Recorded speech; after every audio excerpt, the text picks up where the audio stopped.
Mukunda jewellers మొట్టమొదటి factory outlet ఇప్పుడు కూకట్పల్లి, కొత్తపేట్, సోమాజిగూడ మరియు ఖమ్మంలో. వచ్చాడు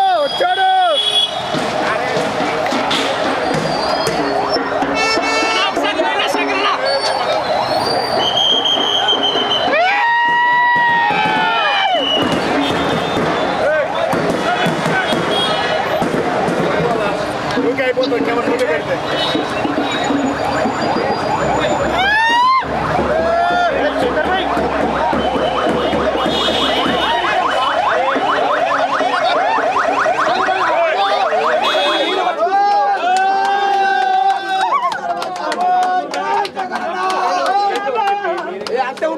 హాయ్ అన్న.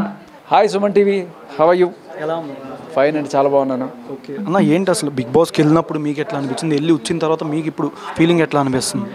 వెళ్ళి వచ్చిన తర్వాత ఇంతలా ఉంటుందా అభిమానం అని చెప్పి అనిపిస్తుంది. నేను హాయిగా తిరిగేద్దాం అనుకున్నాను, బట్ కాలు తీసి కాలు పెట్టలేని స్టేజ్లో ఉంది.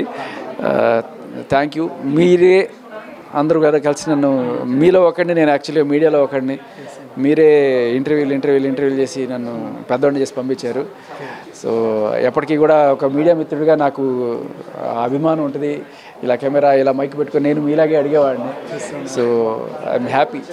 అంటే మీకు బాగా మీ best beautiful view I love you కదా, ఐ లవ్ యూకి ఎవరు బిగ్ బాస్లో మీకు బాగా బెస్ట్ అనిపించింది? ఇన్నోసెన్స్లో విష్ణుప్రియ అంత చైల్డిష్గా ఉంటుంది, అండ్ అలాగే సీత చాలా చక్కగా ప్రేమగా పిలుస్తుంది, అన్నయ్య అని పిలుస్తుంది. నిజంగానే నాకు చెల్లెలు ఉంటే అలాగే పిలుస్తుందేమో అనిపిస్తుంది. సో వీళ్ళిద్దరూ బాగా బిగ్ బాస్లో 2 గ్రూపులుగా ఐ లవ్ యూ కాదు ఇది. అంటే బెస్ట్ బ్యూటిఫుల్ వ్యూ అనగానే ఆవిడ రెస్ట్ రూమ్ అనగానే మీరు ఐ లవ్ యూ అన్నారు కదా, నాకు ఒక్కసారిగా సోషల్ మీద మంచి వైరల్ అయ్యారు నా కంటెంట్ ద్వారా. అవన్నీ సరదాగానే మాటలు అంతా.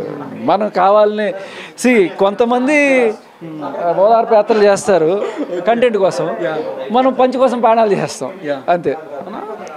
మిరపలు అనేది మిరపలో యాపిల్ 2 కలిపితే మిరపలు అవుద్దా అన్న? మీరు గమనించాల్సిందంటే మిరపల్లో కూడా కాదు, మిరప వచ్చేసింది. మిరపల్ యాపిల్ 2 కలిపి మిరపల్.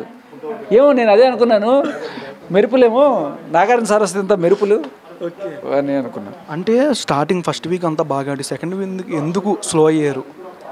సెకండ్ వీక్ స్లో అవ్వలేదండి. యాక్చువల్లీ చెప్పాలంటే బిగ్ బాసే అవకాశాలు సరిగ్గా కల్పించలేదు అనిపించింది. అందరికీ పేర్లు ముందే అనౌన్స్ చేసేసారు. పలానా వాళ్ళు ఆడాలి అన్నప్పుడు ఇంకా మనం ఎట్లా చెప్తాం? వ్యాక్సింగో లేకపోతే సాక్స్ గేమో లేకపోతే ఇంకోటి అన్నీ ముందుగానే చెప్పారు. సాక్స్ గేమ్కి అవకాశం ఉండుంది. నేను వెళ్ళి అడిగాను, యష్మి కెప్టెన్ కదా, తను వెళ్ళి అడిగాను నేను ఆడాలనుకుంటున్నానంటే, మీరు బక్కగా ఉన్నారు, మీ కాలికి సాక్స్ వేస్తే ఊడొచ్చేస్తుంది ఇలా ఏవో చెప్పింది. ఇంకా సర్లే. బేబక్కి వెళ్ళిన తర్వాత బాగా డల్ అయిపోయారు శేఖర్ భాషా గారు అని కూడా చెప్పారు. అస్సలు అలా ఏం లేదు.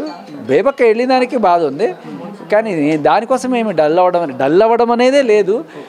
సర్ప్రైజింగ్లీ బిగ్ బాస్ వాళ్ళు సడన్గా అవకాశాలు కల్పించకపోవడం అనేది మేబీ వాళ్ళకి నేను నచ్చలేదని ఒక సెకండ్ నాకు డౌట్ కూడా వచ్చింది.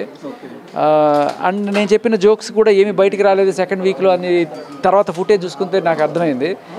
బట్ నేను యాక్టివ్గానే ఉన్నాను. నేను ఇదే టైప్లో ఫస్ట్ వారంలో ఎలాగైతే బాధానో జోకులు, అలాగే సెకండ్ వారం కూడా ఉన్నాను. కానీ అవి ఏవి బయటికి రాకపోగా టాస్క్లో కూడా నాకు ఆడే అవకాశం కొంచెం తక్కువే కల్పించారు. ఏదో లాస్ట్ సంచాలకుగా నన్ను అలా చేశారు అంతే.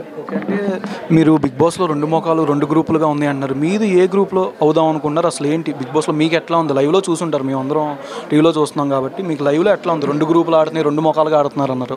ఎవరైనా పేర్లు ఏమైనా మెన్షన్ చేయొచ్చా? ఏముంది దాంట్లో, నిఖిల్, సోనియా అండ్ పృథ్వీ, తర్వాత యశ్వి, ప్రేరణ, వాళ్ళందరికీ ఒకరికంటే ఒకళ్ళు ముందు తెలుసు కాబట్టి వాళ్ళకి ఆ ర్యాపో ఉంటుంది. ఎప్పుడన్నా సేవింగ్ చేయాల్సి వస్తే వాళ్ళు ఫస్ట్ సేవ్ చేసుకుంటారు, తర్వాత బయట ఎవరన్నా. నబీల్ ఫేక్ అని కూడా అన్నారు కదా మీరు? లేదు, నబీల్ జెన్యున్ అన్నా. Nabeel is genuine. అంటే సోనియా, నిఖిల్ ఎందుకు ఫస్ట్ గొడవ పడ్డారు? అందరిలోకి అక్కడ నాకు బెస్ట్ ఫ్రెండ్ ఎవరన్నా ఉన్నా అంటే అది నబీలే. ఆదిత్యతో తిరిగినా కూడా ఈ రోజు నాకు అంత ర్యాపో లేదు, బట్ నబీల్. అంటే నిఖిల్కి సోనియాకి ఏంటి ఫస్ట్ గొడవ అయింది, తర్వాత ఇద్దరు మంచిగా ఆడుతున్నారు అని కూడా వస్తుంది. నాకు ఆ డ్రామా అక్కడ కనబడే ఓదారి పేత చూడగానే అమ్మా మళ్ళీ మొదలైందిరా అని చెప్పి పక్కకి వెళ్ళిపోతా కానీ అది డెప్త్గా అనాలిసిస్ చేయలే. ఫస్ట్ ఆఫ్ ఆల్ కంగ్రాచులేషన్స్ అన్న, బాబు పుట్టారు అన్న. అంటే లావణ్య ఇష్యూ వల్ల మీరు బిగ్ బాస్కి వెళ్ళారని కూడా అది ఇప్పుడు నేను ఇంకా అసలు